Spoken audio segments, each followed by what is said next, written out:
It's an amazing news, and the biggest news is that this webinar is not about AI. So surprise, everyone is talking about AI, so this one is not about AI. This one is about something really impactful. And in fact, when we scheduled this webinar about this hot topic, we were not even dreaming that this week would be as hectic and complex and as impactful as it's turning out to be. So I'm very happy to be here with Csaba discussing these topics, and I hope you have a great time. There's no real script. There's only discussing what is going on. And I hope you enjoy this. And we also expect that in the end, if you have any questions, if you would like to bring any concerns, we are happy to discuss it with you. So I will also let Csaba. Yeah, thank you, Joe. I hope you can all. Yeah, so today, as you said, we will explore the current trade war landscape, which is rapidly changing, as you were mentioning, Joe. It's really topical now, and we will like to focus on the recent tariffs and the supply chain disruptions, how they're impacting multinationals. And we also quickly want to walk through in a very interactive way the real world really challenges multinationals are facing and what we're seeing in our experience, how companies are responding, how they should respond.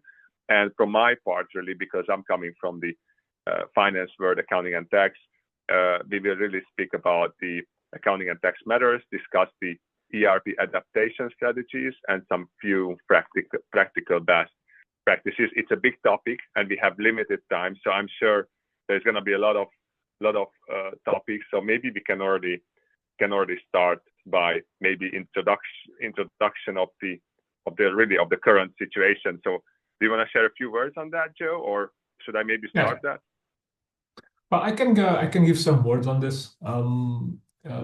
We are witnessing every day new tariffs and new policy announcements. We have daily news about not only new tariffs, new percentages, policies changing.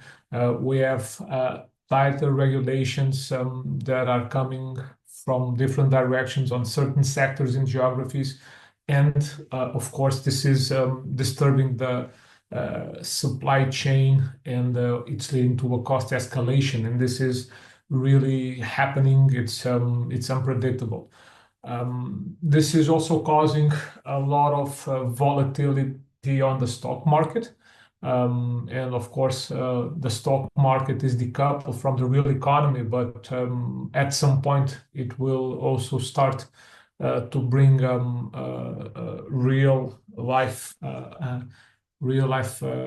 impacts on our daily lives. And the swings on the indexes, it's a reflection of uncertainty. And of course, this impacts a lot on the CEOs. Whoever is making decisions, they are confused. People are confused. CEOs are of course looking at this currency situation with concerns. They have to think strategically, they have to think long term, and of course, they are hesitant to commit new capital to expansions within this new regulatory environment and on this supply chain disruption that they are having every day. And the US, the EU, and China, they of course are bringing out and rolling out new directives that again are just wrapping up all this uncertainty. So this is where we are today. Last week has been or the last 15 days have been hectic, volatile, and have been very I would say surprising for everyone or not. And this is where we are, and the next is how we can help, and how we are being also called out, at least on my side and on Csaba's side, to help our customers. Yeah, exactly. No, as you said, Joe, what we also see is that there are basically four key trends, as you also summarized. Basically, relocation, manufacturing relocation, which has already been happening for some time.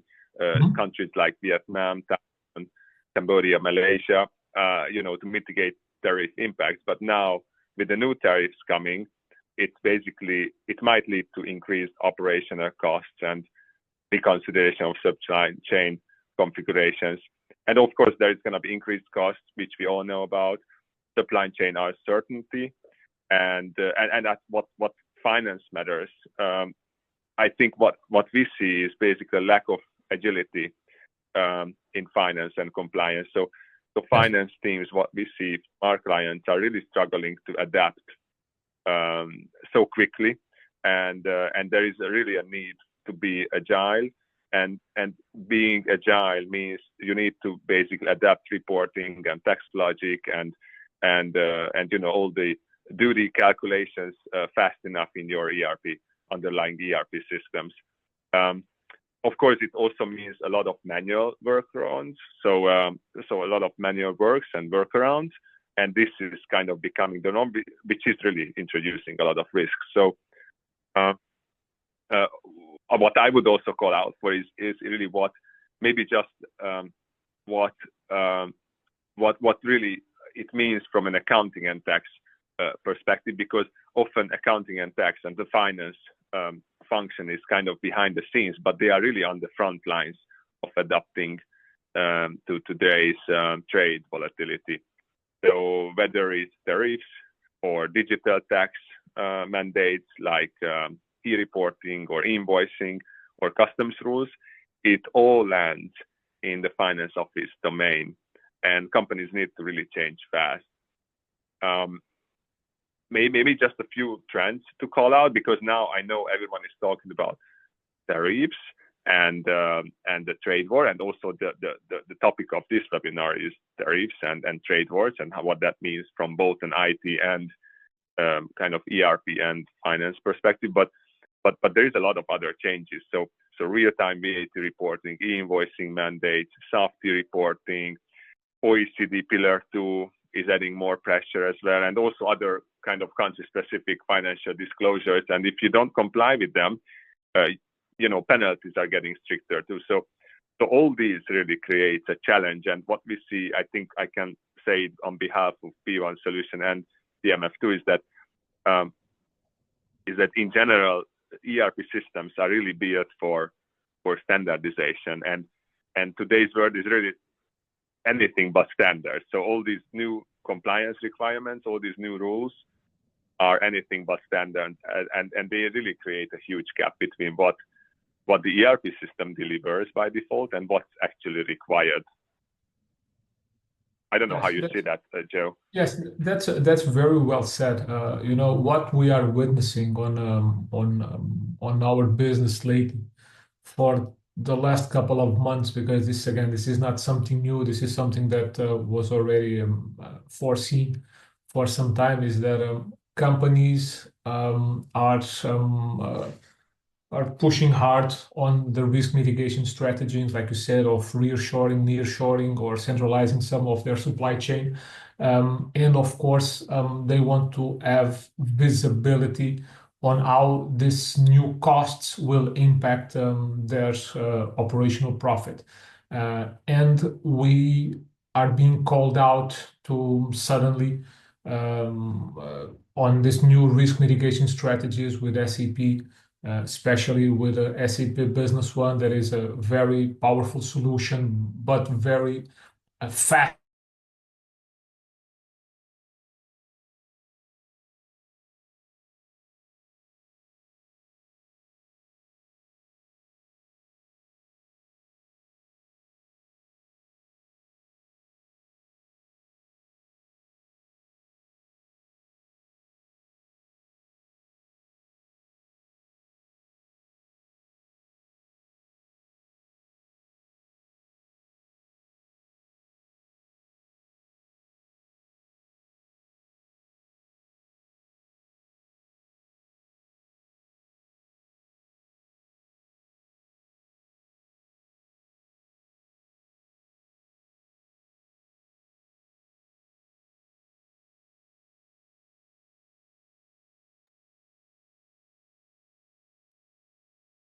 Hi, Csaba, are you there?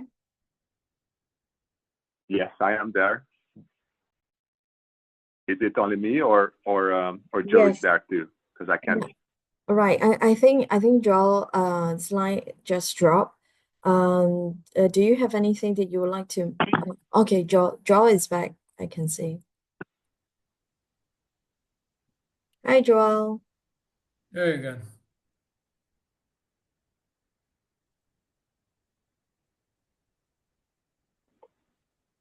Can you listen? Right. Yeah, we can hear you now.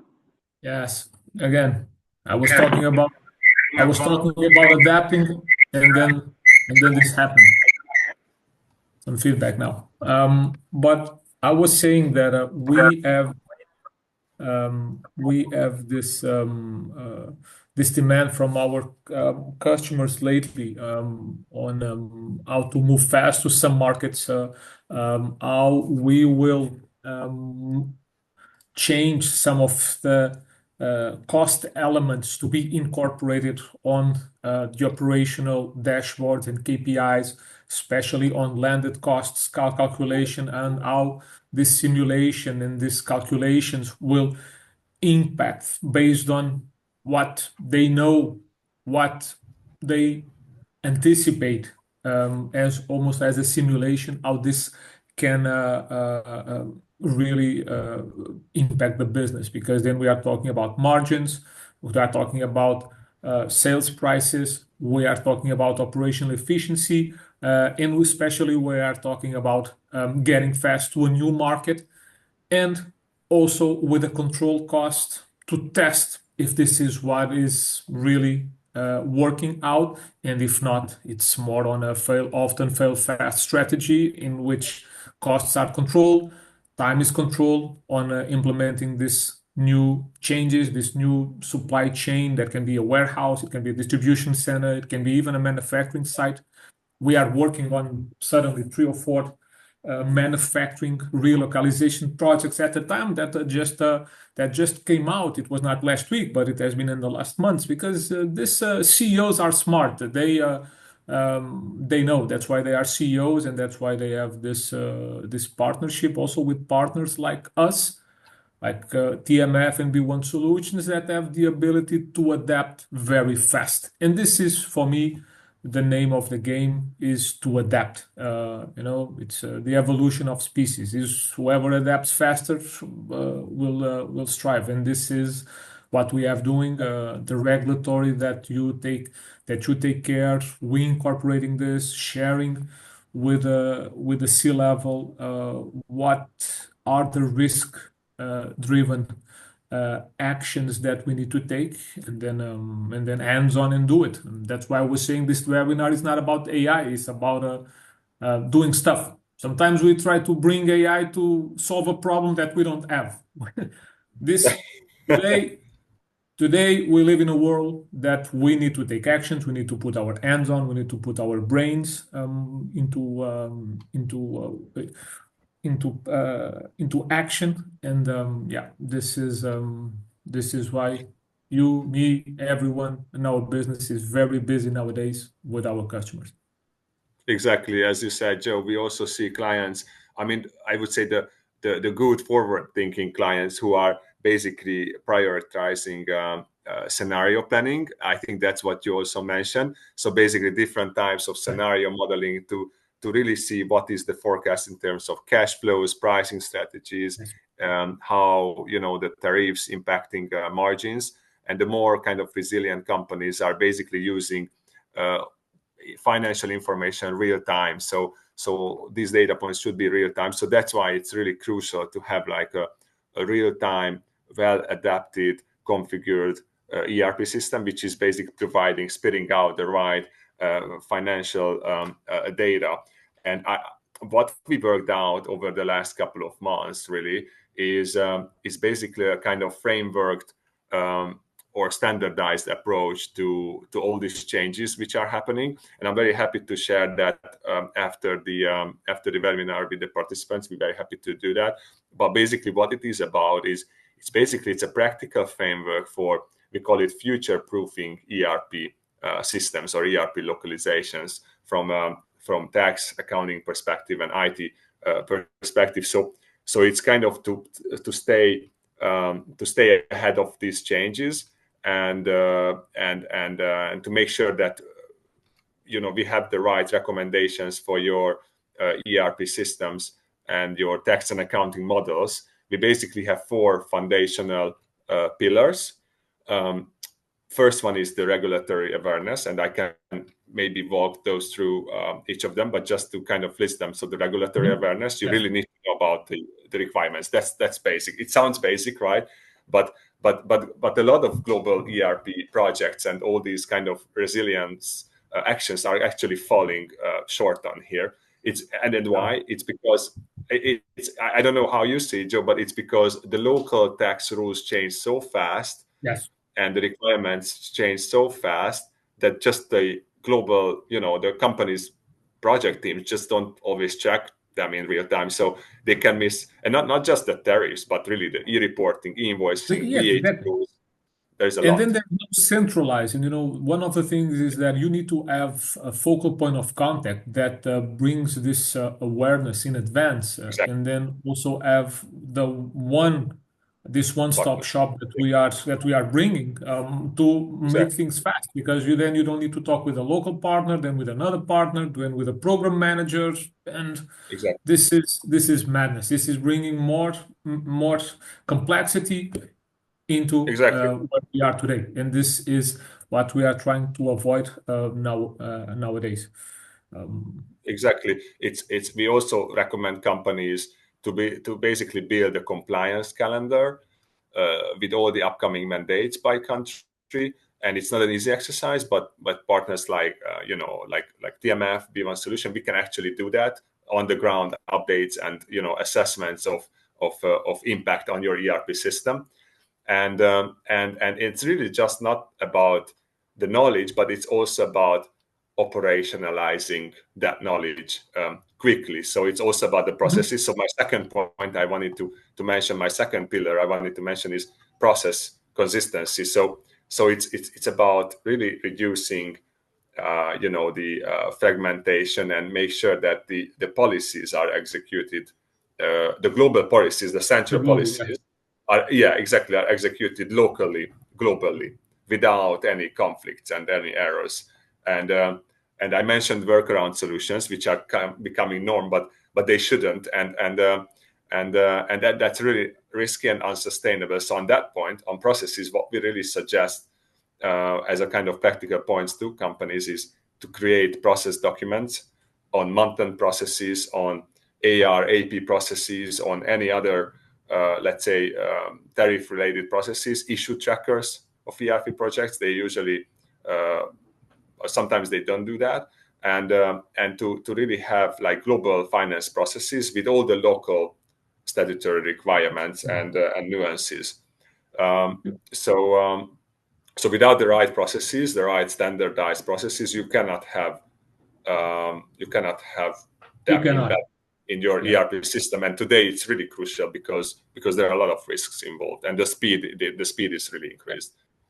That's why the first thing that we try to bring when we are on a global project is to drive it through our prime methodology. That is a methodology that is proven to guarantee not only harmonization in the standard delivery, but also that the processes that are documented and that will be implemented globally, they are up to date, and that they are consistently rolled over as the new countries are stepping in, and as you have local TLS, tax, legal, and statutory compliance that you need to comply with, and how this will impact the processes, AR, AP, production, whatever are the processes that you have there, and of course the analytics to make it available for the program, for the company, for the decision making. You to take a decision on Vietnam, and we just recently acquired a new and expanded our business in Vietnam. That is a country that today is very hot in this tariffs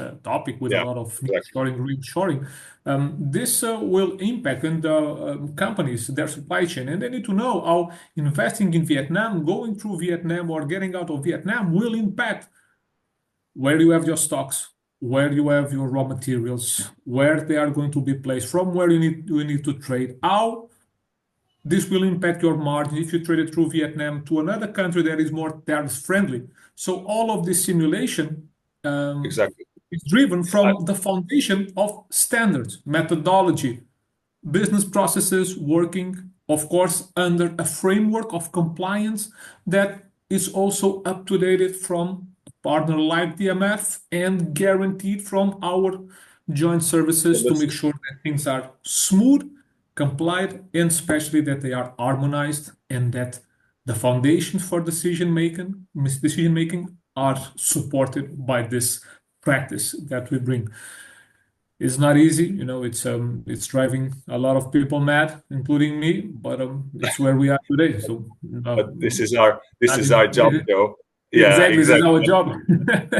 And to be honest, it wouldn't work without people. So that's kind of the third element besides the system that you also mentioned. That's the fourth, because people are crucial. And when I say people, it's not just the local, let's say, finance teams, but there should also be internal project teams kind of looking at the impact of all these changes out there, or at least specialist partners like B1 Solutions, TMF, others, to support really the compliance execution, the ERP alignment, the system perspective, because it's just really unbelievably difficult to keep track of all of those. And when I say people, it's not just about that, but also about internal stakeholders to have like a clear definition of roles, responsibilities, because that's even more critical these days.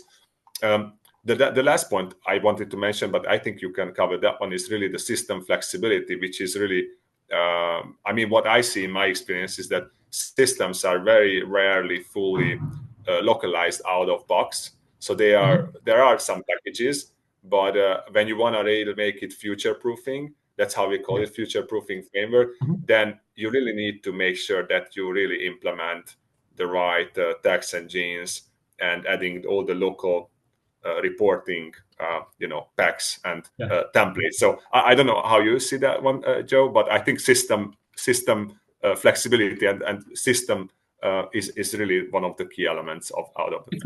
It's just taking one step back. You talk about people, and again, I started by saying that it's not about AI, because this is not about artificial. This is about human intelligence and about human emotions. There are a lot of emotions today, in the discussing with people that can give us some support and and bring stronger resilience within us as humans is very important at this moment. Having the right partners and the system, especially SAP systems that have a very, very, very strong core within the finance piece and the regulatory piece, gives us the clarity and also gives us the assurance that locally we can be compliant, we can be ahead of the game. This is where SAP is putting a lot of the effort. This is where we, B1 Solutions, along with you, are putting a lot of the effort to stay, to be ahead of the game in everything that is TLS compliance. And this is what allows us to move faster and to adapt faster. And again, these solutions are very, even though that they are SAP, and SAP has a reputation of being very or not very flexible. Some solutions, like the business one, they are very, very adaptable, and they are very, very manageable, right? And very flexible, very flexible in adapting changes, either on the core or with the expertise of bringing small customizations that allows companies to do something new really fast. And if it doesn't work because it's fast, the investment is controlled, and we can test another thing. Again, this is a game of adapting, this is exactly what we need to keep pushing. Exactly, I totally agree. This is a game of testing and a game of training and practicing and preparing for the future. And patience. I'm just looking at Angeline. I don't know if if our time's up, I know we started a bit later, but Yeah, Right. maybe we can open for some Q&A. I think this is we started unscripted, we ended up unscripted. There's the wrap up is what it is, but maybe I think we wrapped this up several times during our webinar, but maybe the audience can may have some questions. Yes. And So, maybe we can open this. right, everyone on the floor, if you have any questions, please feel free to drop it in the Q&A. Just click on the Q&A button or the chat button. You can drop your questions there.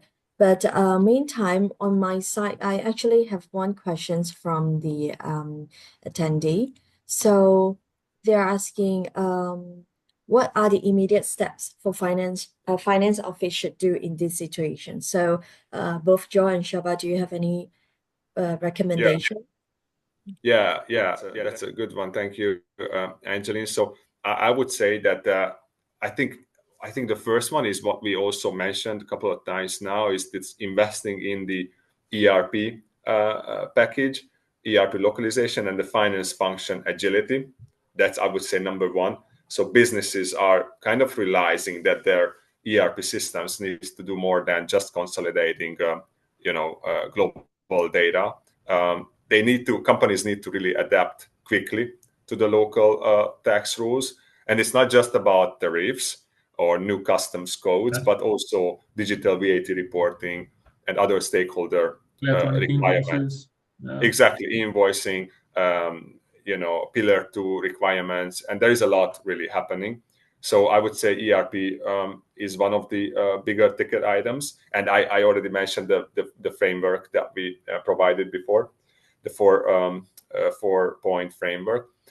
Then I would also say that building a cross-border governance. So we also mentioned that, but basically companies should set up internal task forces. So and it's not just combining finance, tax and legal, but also IT. So it's finance, tax, legal, IT departments to really be able to track the trade rules, to adapt internal systems quickly, and also to potentially get support from external partners like B1 Solutions covering the IT part of TMF, or this ecosystem covering both the IT and accounting and tax part, by providing in-country updates and really execution.